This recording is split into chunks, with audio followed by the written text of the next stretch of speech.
자, 하이델베르크 요리문답 오늘 43문 함께 보겠습니다.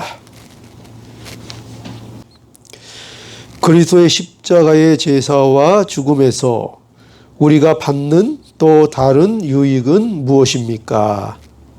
그리스도의 죽으심의 공효로 우리의 옛사람이 그와 함께 십자가에 달리고 죽고 장사되며 그럼으로써 육신의 악한 소욕이 더 이상 우리를 지배하지 못하게 되고 오히려 우리 자신을 그분께 감사의 제물로 드리게 됩니다. 예, 좋습니다. 우리가 그리스도의 죽음에 대하여 계속해서 우리가 함께 나누고 있습니다. 지난주에 질문은 42문이었는데 그 질문이 내용이 뭐였는가 하면 그리스도께서 우리를 위하여 죽으셨는데 우리도 왜 여전히 죽어야 합니까? 이것이 지난 주에 우리가 함께 나눈 질문입니다. 그 답이 무엇이었는가 하면 우리의 죽음은 자기 죄값을 치르는 것이 아니며 단지 죄 짓는 것을 그치고 영생에 들어가는 것입니다. 이렇게 우리에게 답을 가르쳐 주었습니다. 그래서 우리가 성도의 죽음에 대해서 이제 분명하게 이 죽음이 세상의 죽음과는 다르다 하는 것을 우리가 먼저 살펴보았습니다. 성도의 죽음은 완전히 다르다. 이제 오늘은 이제 43문이죠. 43문 질문.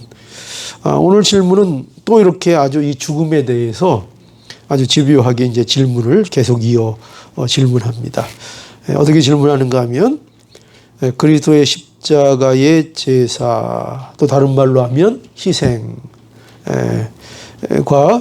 죽음에서 우리가 받는 또 다른 유익은 무엇입니까? 이렇게 이제 질문을 하고 있죠. 그러니까 이 질문은 그리스도의 죽음으로 인한 우리의 죽음 후의 유익 말고 이 세상에서 유익은 없냐? 이런 질문입니다. 그리스도의 죽음이 우리 이 세상 살아있을 때에 이 세상에서 살아가면서 우리의 삶에 실제적인 유익을 주는 것은 없느냐? 이렇게 물어보고 있는 겁니다. 이게 이제 오늘 질문의 요지입니다. 자, 답이 어떻게 됩니까? 답은 그리스도의 죽음의 공효로 우리의 옛사람이 그와 함께 십자가에 달리고 죽고 장사되며 그럼으로써 우리의 악한 소욕이 더 이상 우리를 지배하지 못하게 되고 오히려 우리 자신을 그분께 감사의 제물로 드리게 됩니다. 이 답은 한마디로 먼저 얘기하면 이 세상에서 살아갈 때의 유익이 없느냐 할 때 답은 뭡니까? 한마디로 얘기하면 답은 유익이 있다. 유익이 있다. 참 유익되다. 그리스도의 죽음은 우리가 죽은 후에나 혜택을 누리는 것이 아니라 실제적인 유익이 있다. 우리가 살아있는 동안에 우리에게 그 유익이 있다 하는 것을 말하고 있는 거죠. 그러니까 우리의 삶에 실제적인 유익이 된다는 것입니다. 그럼 그 유익이 뭐냐 할 때 첫 번째로 이제 그리스도의 죽으심의 공효로 그러니까 그 그리스도의 죽으심의 효과를 얘기하는 거죠. 그 공로의 효과를 통하여 여기 뭐라고 되어 있는가 하면 우리의 옛사람이 그와 함께 십자가에 달리고 죽고 장사되었다. 이게 실제적으로 우리가 이거 죽어서 누리는 것 얘기하는 것이 아니라 우리의 삶 속에서 그리스도의 죽음으로 인해서 우리의 옛사람이 그 그리스도의 죽음으로 인하여 옛사람이 함께 십자가에 달리고 죽고 장사되었다. 우리는 모두가 어디 안에 있습니까? 누구 안에 있죠? 우리가 예수 믿기 전에는 다 누구 안에 있는 존재이죠? 뭐 그렇게 설명을 하셔도 되고 또 우리는 모두가 로마서에 의하면 아담 안에 있다 이렇게 얘기하고 있습니다. 우리 모든 인간은 아담 안에 있었다. 그 예수를 믿기 전에는 우리 다 누구의 후손으로 누구 안에 있는 거예요? 아담 안에 속해 있는 자들이죠. 그러죠? 그래가지고 아담 안에 있을 때 우리의 형편이 어땠는가 할 때 그거 잘 나타나는 게 에베소서 2장 1절부터 잘 우리에게 나타납니다. 에베소서 2장 1절을 보면은 거기 뭐라고 되어 있는가? 너희의 허물과 죄로 죽었던 너희를 살리셨도다. 그러니까 아담 안에 있을 때 우리는 다 어떤 자였다고요? 죽었던 자였다. 죽었다. 다 죽었었다. 그래서 죽어서 어떤 상태에 있었는가? 2절에 보니까 그때 너희가 그 가운데서 행하여 이 세상 풍습을 좇고 공중의 권세 잡은 자를 따랐으니 곧 지금 불순종의 아들들 가운데 역사하는 영이라. 전에는 우리도 다 그 가운데에서 우리 육체의 욕심을 따라 지내며 육체와 마음이 원하는 것을 하여 다른 이들과 같이 본질상 진노의 자녀이었더니. 그죠? 이것이 바로 아담 안에 있을 때의 우리의 상태였습니다. 그러니까 예수 믿기 전에, 예수 안에서 거듭나기 전에 우리의 상태가 이와 같았다. 이렇게 증거하고 있습니다. 이것이 바로 옛사람입니다. 이 사람이 바로 옛사람입니다. 아담 안에 있는 사람. 이 옛사람입니다. 근데 이 옛사람이 어떻게 됐다고요? 예수 그리스도와 함께 예수 그리스도께서 죽으실 때 어떻게 됐다고요? 십자가에 달리고 죽고 장사되었다. 그러니까 성경에 의하면 우리는 율법 아래 있던 나는 죽었다. 이렇게 말하고 있습니다. 율법 아래 있는 나는 죽었다. 예수 그리스도와 함께 십자가에 못 박혔다. 그리고 우리는 뭐가 되었다? 이제 새로운 피조물이 되었다. 이렇게 말씀하고 있습니다. 물론 우리 안에는 아직도 옛사람의 성향이 분명하게 남아 있습니다. 그러나 우리는 이제 법정적으로 우리의 옛사람이 죽었다 이 말입니다. 그래서 이것이 우리의 유익입니다. 예수 그리스도의 죽음으로 인하여 이 옛사람이 법정적으로 십자가에서 죽게 된 것이죠. 그래서 우리는 다 이제 새로운 피조물로 거듭난 사람이 된 것이죠. 이것이 죽어서 일어날 일이라고요? 아니죠. 우리의 삶의 현실에서 지금 삶 속에서 실제적으로 우리가 되어진 것을 말하고 있는 것입니다. 그리스도의 죽음의 유익이죠. 그래서 로마서 6장 6절에 보니까 우리가 알거니와 우리 옛사람이 예수와 함께 십자가에 못 박힌 것은 이렇게 분명하게 말하고 있죠. 우리 옛사람이 예수와 함께 십자가에 못 박혔다. 또 갈라디아서 2장 20절에 보니까 내가 그리스도와 함께 십자가에 못 박혔나니 그런즉 이제는 내가 산 것이 아니요 오직 내 안에 그리스도께서 사신 것이라. 이제 내가 육체 가운데 사는 것은 나를 사랑하사 나를 위하여 자기 몸을 버리신 하나님의 아들을 믿는 믿음 안에서 사는 것이니라. 이것이 우리가 누리는 실제적인 그리스도의 죽음의 혜택이라 이렇게 말씀하고 있습니다. 그리고 두 번째로 여기 보니까 실제적인 우리에게 주는 그리스도의 죽음이 주는 혜택이 뭐냐 할 때 두 번째로 오늘 문답에서는 뭘 가르쳐주고 있는가 하면 보시면 그럼으로써 우리의 악한 소욕이 더 이상 우리를 지배하지 못하게 되었다. 이렇게 말씀하고 있습니다. 그러니까 그리스도의 죽음은 우리의 옛사람을 십자가에 못 박고 죽고 장사하게 만듦으로써 이제 더 이상 육신의 악한 소욕이 우리를 지배하지 못하도록 하게 되었다는 것입니다. 그러니까 로마서 6장 6절 보면 거기 계속 보면 이런 말씀이 있어요. 죄의 몸이 멸하여 다시는 우리가 죄에게 종노릇하지 아니하려 함이니라. 죄의 종노릇 하지 않게 하려고. 그죠? 그래서 육신의 악한 소욕이 더 이상 우리에게 왕노릇하지 못한다는 것입니다. 그 일이 어떻게 그렇게 된다고요? 예수님의 그리스도의 십자가의 죽음으로 인하여 이것이 우리에게 실제적으로 일어난 것입니다. 우리 성도는 이제 옛사람과는 다르다는 것입니다. 옛사람에게는 선택권이 없었습니다. 옛사람은 죄에서 벗어날 수 없었습니다. 옛사람은 죄를 거부할 수 없었습니다. 그냥 죄가 주장하면 그냥 예하고 따라가야 했습니다. 선택권이 없었습니다. 그러나 이제 우리가 예수 그리스도의 죽음으로 인하여 어떤 혜택을 누리게 되는가? 이제 우리는 죄를 어떻게 할 수 있습니까? 거부할 수 있는 자가 되었습니다. 죄가 우리에게 전혀 다가오지 않는다는 얘기가 아닙니다. 우리가 유혹을 받지 않는다는 얘기가 아닙니다.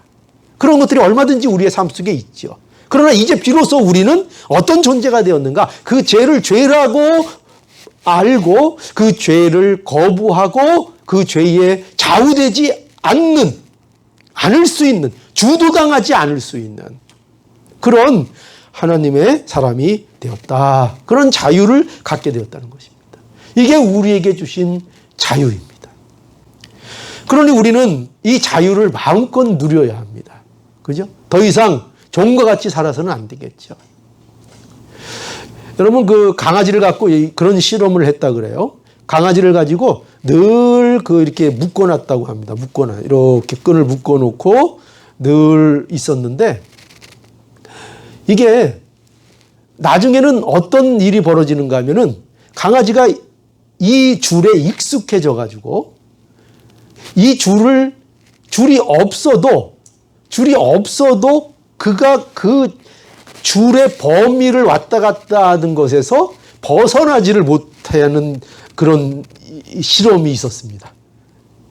이게 뭘 얘기하는가 하면 지금 이 강아지한테는 지금까지 매여 있었던 습관에 의해서 자유가 주어졌는데도 불구하고 그 테두리를 벗어나지 못하고 여전히 예전과 똑같이 생활하는 그런 모습을 보여줬다는 거죠. 그러니까 이것이 무엇을 얘기합니까? 그런 거는 뭐 나를 얘기하는 것 같은데. 어떻게 이렇게 눈치가 빠르세요? 예, 그렇죠. 지금 그 얘기를 하려고 하는 거예요. 우리의 상태가 어떤가? 우리가 그렇다는 거죠. 우리가 이미 예수 그리스도의 십자가의 죽으심으로 인하여 우리에게 뭐를 주셨다고요? 우리에게 자유를 주셨습니다. 얼마든지 죄를 멀리하고 거부하고 선을 위하여 나가는 이러한 우리의 자유를 주셨는데 그럼에도 불구하고 그 자유를 누리지 못하고 마귀가 조금만 위협하면 이 성도를 마귀가 해할 수 있습니까? 없습니까? 이거부터 정확하게 하자고요. 아니, 해하지 못합니다. 마귀가. 예, 지금 그 얘기를 제가 말씀드리려고 하는 겁니다. 마귀가 이제 성도가 되고 하나님의 자녀가 되면 마귀가 감히 해치 못합니다. 어떻게 하나님의 자녀를 마귀가 실패하게 만들 수가 있어요? 네, 그렇죠. 그런데 문제는 뭐냐? 마귀가 옆에서 하면 그냥 겁이 나가지고 쫄쫄쫄 마귀 밑으로 이렇게 간다는 겁니다. 왜요? 예전 습관 때문에. 얼마든지 자유하고 얼마든지 물리치고 얼마든지 선을 향하여 나갈 수 있는데 그냥 마귀가 헛겁침 한번 막 하면 옛날 습관 때문에 쭉 찌러가지고 움츠러지고 이런 모습으로 살 때가 많이 있다 하는 것입니다. 그러므로 이거 분명히 알아야 된다는 거예요. 우리는 예수 그리스도의 십자가로 인하여 우리는 자유하다. 더 이상 죄와 사망과 마귀의 종이 더 이상 아니다. 마귀가 우리를 주도하지 못한다. 우리를 유혹할 수는 있고 우리를 이렇게 막 넘어뜨리게 하려고 막 시도는 하지만 그러나 마귀가 궁극적으로 우리에게 손댈 수 없다. 그걸 알면, 그죠? 여러분, 제가 어린 시절에요. 아주 어린 때부터 제가 신앙이 좋았던 것 같아요. 제가 꿈을 꿨는데 왜 그런 꿈을 꿨는지 설교 시간에 분명히 목사님한테 뭘 들어서 그런 꿈을 꿨을 거예요. 아주 어릴 때인데 이렇게 좁은 길을 이렇게 걸어가는데요. 사자가 이쪽에 있고 사적이 이쪽에 있는 거예요. 그래서 사자가 왱 달려들고 왱 달려드는 거예요. 근데 보니까 사자가 다 쇠사슬에 묶여져 있어요. 네. 그래서 가운데로 가만히 걸어가면 아무 해를 안 입어요. 근데 사자가 또 응 하니까 으이구 하면 이쪽으로 응 하면 이쪽으로 그죠? 제가 학교도 안 다닐 때 벌써 이런 꿈을 꿨어요. 분명히 목사님이 그날 그런 설교 하셨던 것 같아. 그러니까 아마 제가 그런 꿈을 꾼 것 같은데. 예. 그러니까 뭐예요? 마귀가 묶여 있다고요. 그 사자가 마귀라고요. 마귀. 우리를 해치 못한다고요. 근데 우리는 어떻게 해요? 그냥 그 기세에 우리가 놀래서 그냥 자빠져서 저쪽으로 가고 자빠져서 저쪽으로 가고 이렇게 한다는 거예요. 그러니까 그럴 필요 없다. 우리는 완전히 거기서 놓였다. 우리는 그냥 우리 갈 길을 쭉 가면 아무도 우리를 해치 못한다 하는 것을 우리가 분명히 알아야 합니다. 근데 그게 뭐 때문에 그렇게 됐다고요? 그리스도의 죽으심이 우리에게 실제적으로 유익이 되어서 이런 삶을 실제로 저 천국 얘기하는 게 아니라 이 세상에서 이러한 삶을 우리가 살아가게 하기 위해서 그리스도께서 죽으셨다. 이것을 우리가 분명히 알아야 합니다. 그리고 세 번째는 또 여기 오늘 문답에 보니까 오히려 우리 자신을 그분께 감사의 제물로 드리게 된다. 이렇게 말하고 있습니다. 그러니까 우리는 적극적으로 이제 어떤 삶을 살 수 있는가? 그리스도의 죽음으로 인하여 우리는 우리 자신을 어떻게 할 수 있다고요? 하나님께 드릴 수 있게 되었다. 이렇게 말하고 있습니다. 로마서 6장 1절로 13절 보니까요. 이와 같이 너희도 너희 자신을 죄에 대하여 죽은 자요 그리스도 예수 안에서 하나님을 대하여는 산 자로 여길지어다. 그러므로 너희는 죄로 왕노릇 하지 못하게 하여 몸의 사욕을 순종치 말고 또한 너희 지체를 불의의 병기로 죄에게 드리지 말고 오직 너희 자신을 죽은 자 가운데서 다시 산 자같이 하나님께 드리며 너희 지체를 의의 병기로 하나님께 드려라. 그러니까 이제 우리는 우리 자신을 뭐로 하나님 앞에 드리라고요? 의의 병기로, 그죠? 의의 병기로 드릴 수 있게 되었다는 거예요. 그런 자가 되었다는 거예요. 실제로 우리 삶 속에서. 그래서 로마서 12장 1절에도 여러분 잘 아시는 말씀이죠. 그러므로 형제들아 내가 하나님의 모든 자비하심으로 너희를 권하노니 너희 몸을 하나님이 기뻐하시는 거룩한 산 제사로 드리라. 이는 너희의 드릴 영적 예배니라. 영적 예배니라. 그 왜 이런 요구를 한다고요? 왜냐하면 그리스도인이 되었다는 것은 비로소 우리가 이 제사를 하나님 앞에 드릴 수 있는 존재가 되었기 때문인 것입니다. 뭐 때문에? 예수 그리스도의 죽음으로 인하여. 그죠? 죽음과 부활로 인하여 우리가 이제 비로소 우리가 예전에는 드릴 수 있었다는 거예요? 없었다는 거예요? 없었다는 거예요. 우리가 아무리 내가 영적 예사를 드린다 이렇게 주장해도 드릴 수 없었다는 거예요. 인간은 하나님 앞에 영적인 제사를 드릴 수 없는 존재가 되었었어요. 뭐로 인해? 뭐 때문에? 죄 때문에. 그런데 예수 그리스도의 십자가로 인하여 이제 우리가 우리 자신을 온전히 주님께 드림으로 산제사, 영적 예배를 드릴 수 있는 귀한 존재가 비로소 되어진 것입니다. 그래서 이제 우리는 자신을 감사의 제물로 이제 드릴 수 있는 이런 삶을 살 수 있게 된 거죠. 이것이 우리에게 실제적으로 주신 혜택이다 하는 것입니다. 자, 그래서 우리가 오늘 이 문답을 통해서 이제 세 가지 우리가 정리했죠. 자, 다시 한번 확인해 봅시다. 그리스도의 죽음으로 인하여 우리가 세상에서 얻는 유익은 무엇입니까? 첫 번째 뭐라 그랬습니까? 죽음의 공효로 우리의 옛사람이 그와 함께 십자가에 달리고 죽고 장사되었다. 그러니까 쉽게 얘기하면 우리의 옛사람이 십자가에 실제적으로 달리고 죽고 장사되었다. 옛사람이 죽이는, 그러니까 또 옛사람을 죽여나가는 이러한 삶을 우리의 삶 속에서 살아가게 만드셨다 하는 것이고, 두 번째로는요, 더 이상 육신의 악한 소욕이 더 이상 우리를 지배하지 못하게 되었다 하는 것이고요. 세 번째로는요, 오히려 자신을 그분께 감사의 제물로 이제 드리게 되었다. 이것이 그리스도의 죽으심으로 인하여 우리가 우리의 삶 속에서 누리는 실제적인 유익이다. 자, 그래서 이제 기억하십시오. 그리스도의 죽음은 우리에게 실제적인 유익을 준다. 그리스도의 죽으심은 우리가 죽었을 때만 유익을 주는 것이 아니라 어디에서도 유익을 줘요?